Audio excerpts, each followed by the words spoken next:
want to hear your thoughts about this, and I try to keep this monologue as short as possible. No, please go ahead, please. I have always been very... Okay, I'm going to start way back now. All right.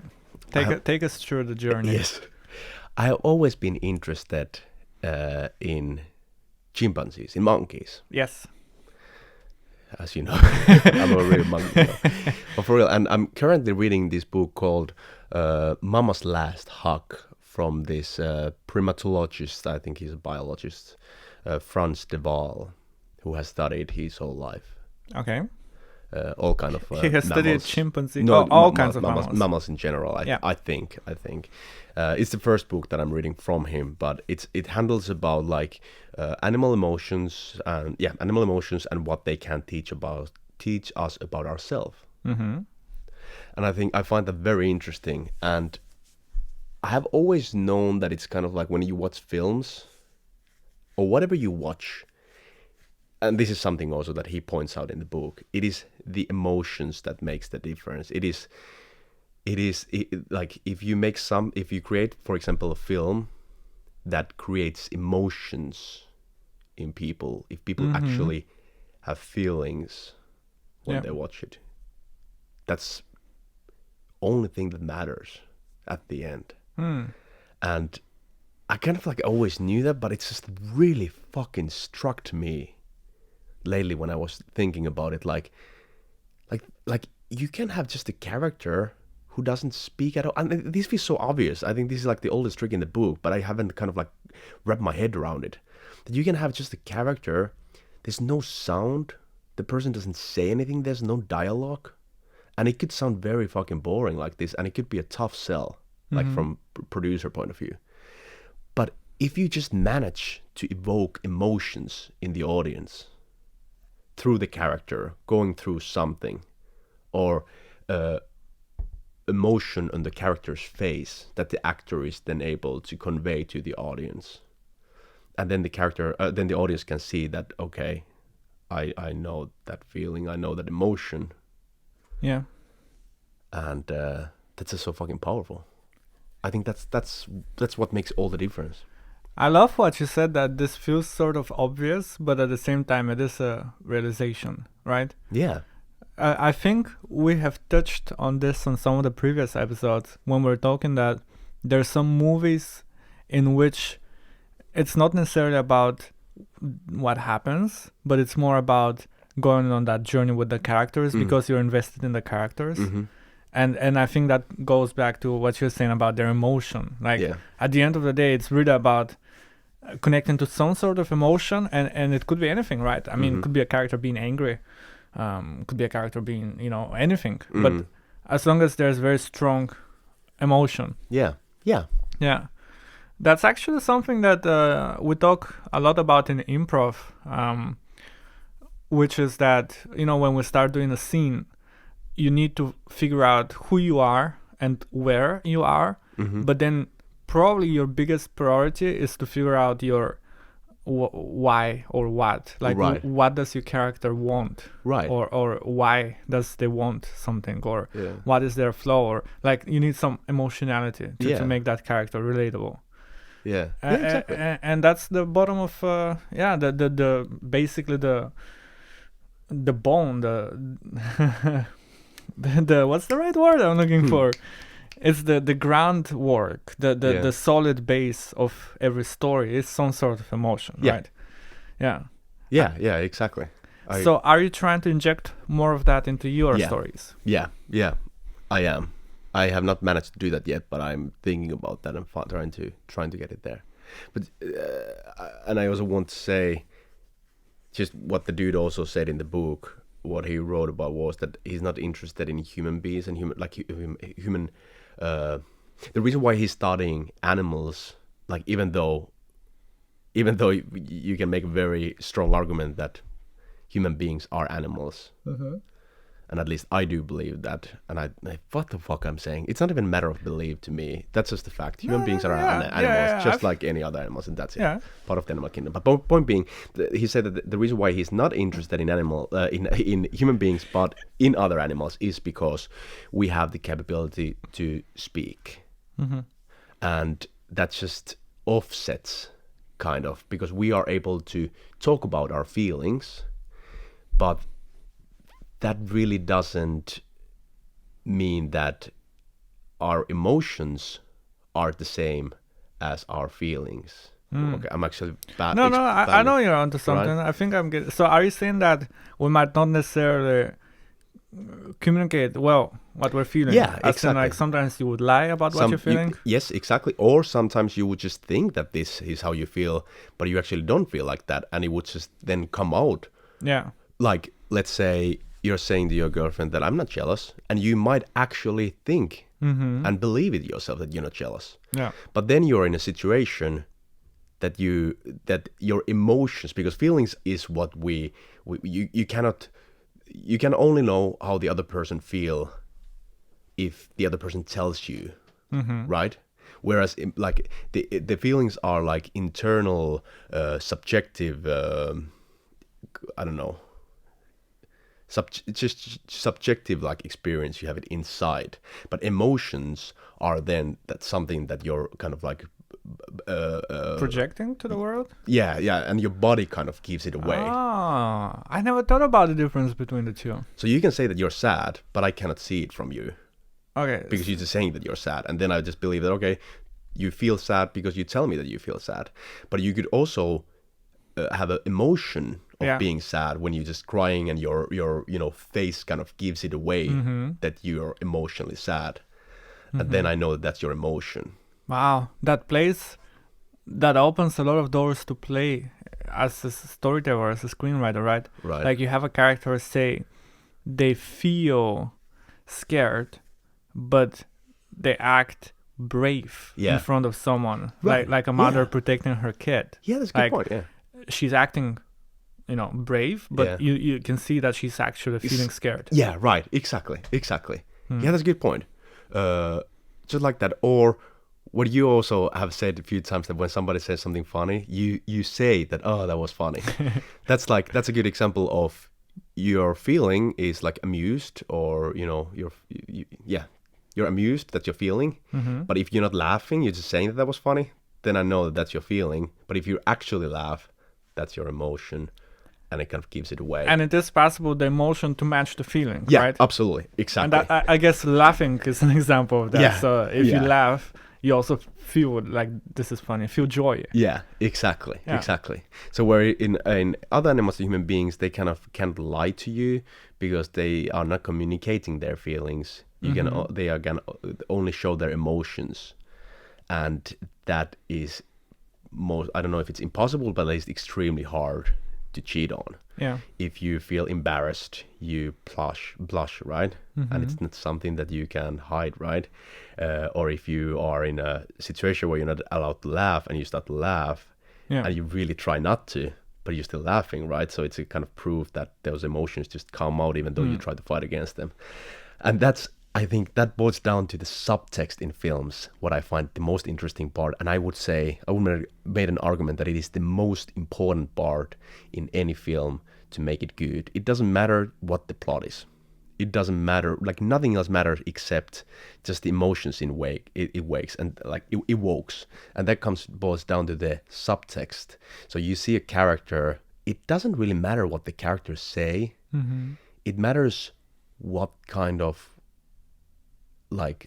it does matter what the characters say, obviously, but even more importantly, it matters what the subtext is there, what the character conveys to the audience through emotions.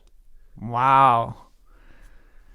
Who would have thought that our shitty podcast would have such a, in my humble opinion, well said thing?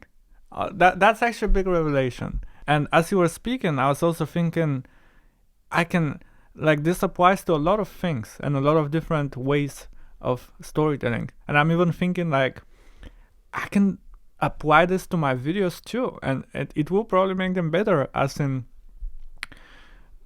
say I'm making the video that we just talked about this old film magazine. Like, what if there was a little bit another layer of it? Why am I hunting down this old magazine? or maybe it's about nostalgia, maybe it's about something else, right? But you can always try to inject some sort of emotionality and Right. reasoning about this. Right. Oh, that's really well put. That's a great way to think about it. Yeah. Oh, thanks, man. I And think. Sorry, go ahead. yeah, well, I already asked you, but you do want to do more of this into Yeah. your videos. Yeah, exactly. And just conclusion, a short example of that. What I would like to do is, right now I have just been basically. This is a example, a metaphor. I have had a drawn character who has been saying that, yeah, this is funny. What I want to have is a character just laughing, not saying that this is funny, but just laughing. Yeah. That's what I want to do. Okay. Wow. And that's awesome. It's just awesome. Also, now that you have more time to between the episodes, you actually have time to think about those stuff. It's not just like, fuck, let me just get it out because it's Saturday. Right. You actually think a little bit more about those things, and that will make you a better screenwriter. Oh, thanks, man. It's gonna be very hard. I think that's gonna be very hard to execute in what you and I are doing, because it's really not about. Well, for me, it's drawing, and I'm very bad at that, so I really cannot pull that off. But you, it's more. It's not characters that much. So I really don't know how you or I can do that. But mostly like filmmaking. The next time, the real short film we're gonna do, you and me, with actual actors. Okay. I think then it comes to play. Yeah, I guess we cannot talk about it on the podcast, but you told me that you have an idea about a short film. Yeah, I really want to talk about it with you. You know, let's give them blue balls. Let's just dance around it a little bit. Well, we've said this before, but real quick, we met because we had the shared interest of short films. And we've always wanted to do something together, maybe co-write it, co-direct it, whatever, co-edit, and we've always wanted to also involve other people, because up until this point we've been doing this alone, and we've always wanted to have like an actual actor in it, and maybe even actual cinematographer or an actual camera operator, people who know what they're doing and are passionate about it. So maybe something like this might happen. But you said you have an idea and you're very excited about it, and I haven't heard it yet. I'm gonna hear it afterwards, I guess. But I don't know. Something is in the works. We're just shaking our heads. Maybe there'll be a future podcast in which we'll share more. Yeah. But that's gonna be awesome. That's gonna be awesome. Do you have any short film ideas? I know that you've been very packed with your YouTube, but have you been thinking about like film stuff? Yes, I have a Google document which is called the Box of Chocolates. You have shown it to me. I have shown you. Yeah, I've added stuff to it, but basically it's ideas for. It's basically log lines and short concepts for short films and for features and for all kinds of stuff. And I actually, this is something I've been thinking about in the last month or so, but I kind of miss making short films. Yeah. And I feel like short films. Yeah, I feel like it's kind of like a due time I make another one. Yeah. Not to stop the film club. The film club is always my main priority right now. But I'm kind of feeling like, hey, I kind of want to make another one. Because we haven't been doing that much, and you haven't been doing that much, and we've been talking about. I feel like we put the whole film thing paused. Yeah, but that has in a way always been my plan. I've always wanted to grow an audience. Right. So I actually have some people who care about the short film to see it, and then we analyze it together. And I always wanna put some Easter eggs and little details here and there. But the reason I actually think the reason I've been thinking about it is because in my previous video, the one about computer screen movies, I talked briefly about one of the 2 short films I made. Right. And I just thought like, I enjoy doing something fictional.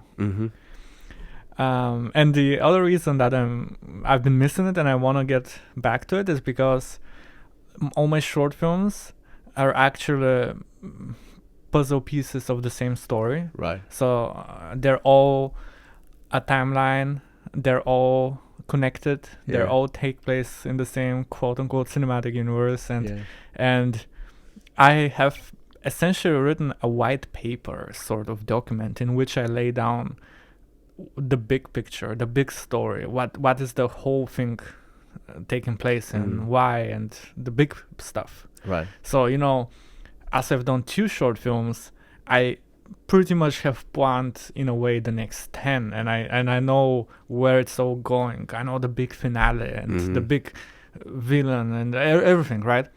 And I'm just it's like my hands are itchy. Like I wanna tell the next story in that piece of puzzle, which the next 2 I have like 3 short films that I really want to do.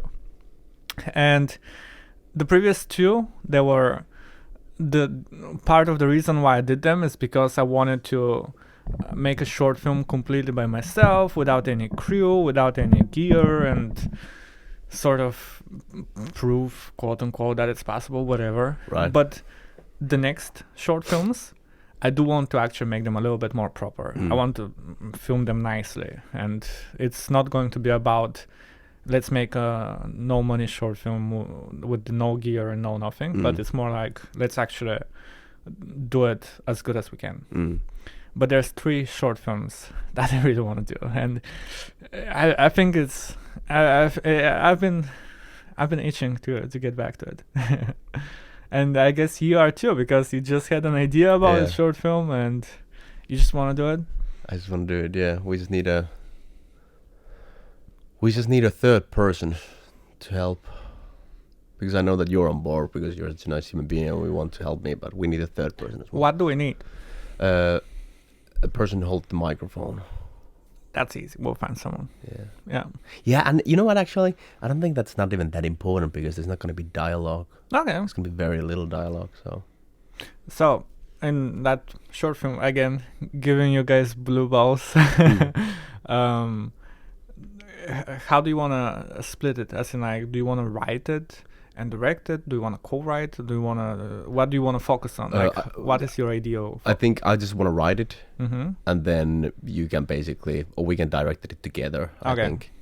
Sure. And I would like you to be the camera operator. Okay. And I'm going to be the actor in it. And then, I actually think it might be very fun for you to write something that someone else directs, and for me to direct something that someone else has written. Yeah. Because none of us has experienced that. Up until that point, we've done everything. But I think it would be very fun to do it, like, sort of like actually have a role, right? Because I would be very interested to direct something that I have not written. And read the script, and of course, talk to you and about your vision for it and all that. But it's like, that's true. I think actually, because like I think is, and I'm saying this not to be humble. I'm saying this like just because this is, I think, the fact, and it's a fair fact, because you have been just doing much more filmmaking, in actual filmmaking, like shooting with actual camera. I think you would be much better at directing, and like when it comes to the visuals of it, the camera operating and so on, even the cutting, just the visual. Basically, I think I will be better if I write it myself. Yeah. But what comes after that, I think you should take charge of that. I think it would become much better if you would then execute it visually. And I'm the first one to say, you're by far better writer than me. I'm the first one to say it. I think you have better ideas for structure, and you write like the actual physical writing, like the way you write. I think it's snappier and better than mine. So, you know what? I think that would be amazing if we actually. Can we just agree? Should we agree? Should we have a little? Yeah, let's have a handshake. I'm gonna write it. You're writing it. Yeah. On your own. Right. And I'm also gonna act it, not because I want to, but just because I don't know another person. Yeah, that's out of necessity. I could pay somebody to become an actor, but I don't have the money for that. Exactly. So I'm gonna act on it, and then you're gonna direct it, and you're gonna be the camera operator as well. And honestly, I think that makes good sense, because if I'm to direct it, then you actually can focus only on the acting, and then I can worry about the cameras and the shots and all that stuff. We only just need to. I think we should both be like cinematographers. Yeah. So we can talk about the visuals and how we want to make it feel and so on. Yeah, and that's important. Even though, as we are agreeing now, you're a writer, I'm director, it's very important we collaborate, Oh, and absolutely. that's how they do it Yeah, in, right. in Exactly. Hollywood and everything. Yeah. It's not like we're in isolated rooms and we Yeah. don't talk to each other. So we will collaborate, but Yeah. it's more like setting some sort of like structure. Yeah, exactly. And I'm gonna like whatever you say when it comes to like directing film, angles and so on. It's just like I can give you my 2 cents, but it's up to you. You decide what happens. I know. And same with the writing. Oh, that gets me really excited. Yeah, me too. Okay, Yeah, let's talk about that after this one. Yeah, let's talk about it after. But it's great. It's gonna be really fun to Yeah. actually do it like that. It is, and also because like it's awesome to have other people collaborating with you who has an actual role that they are interested. Mm-hmm. You have a PA in a film. I don't think they are that 100% like. I don't think they are as interested in making the film as the director is. Yeah. So it's gonna be more awesome for the sake of the film to have you as involved as you can be. Because I will care just as much as you. Right, Yeah. exactly. Because it's important that we're on the same page in terms of we both want this to be the best it can possibly Exactly. be. Will be good to collaborate. Okay, Yeah. can you? Last blue balls. I'm just a tease, am I not? Can you just tell us sort of maybe the genre you're thinking Yeah, about? it's gonna be the genre is gonna be sci-fi thriller. Woo! You hit my sweet spot. Oh, okay. Now I'm actually excited. Okay. Okay. Last, but I just love the tease. How formulated is your idea? Oh, 100%. It's done. It's just now I just need to like I have basically all the main points. Mm-hmm. The start, The story beats. the story beats, like the start, the stop, the ending, and so on. Now I just need to fill the holes to make the character relatable and interesting and make audience care about the story. Yeah. Now you're actually bringing back all the things you talked about Yeah. as a writer. Yeah, All right. So that's it. we're doing a short film, and it's gonna be fucking awesome. It's gonna be fucking awesome. Looking forward to that. Until next time, everybody. We love you and so on. Going somewhere I know, nowhere. yeah, That's right. a real throwback. Okay, bye bye.